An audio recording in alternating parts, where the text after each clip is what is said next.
Hello বন্ধুরা, তোমরা যারা পিগমেন্টেশনের সমস্যায় ভুগছো বা মেচেতা, তারা কিন্তু এই রেমেডিটা ফলো করতে পারো। তোমরা হয়তো ভাবছো আমি মুখে কী লাগিয়ে বসে আছি।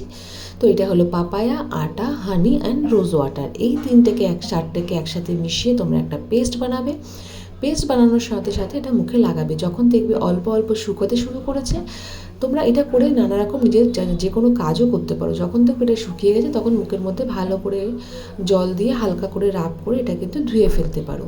হ্যাঁ, পিগমেন্টেশন যদি তোমরা একেবারের জন্য কেয়ার করতে চাও, তাহলে এটা কিন্তু সপ্তাহে 2 দিন ধরে ইউজ করতে পারো। 5 মিনিট রাখার পর তোমরা নিজেদের কাজ করতে পারো। আমি যে বাকি পেঁপেটা ছিল আমি তো খাচ্ছিলাম, তোমরাও এরকম করে কিন্তু পেঁপে খুব খাবে ভালো করে। তো দেখো শুকিয়ে এসছে, আমি মুখটা ধুয়ে ফেলছি। তারপরে তোমরা দেখো রেজাল্টটা এত ভালো রেজাল্ট আসে। ভালো লাগলে এটা শেয়ার করে দাও, আর দেখো আমাকে কেমন লাগছে কমেন্টে জানাও কতটা আমার মুখটা ক্লিন হলো। Thank you.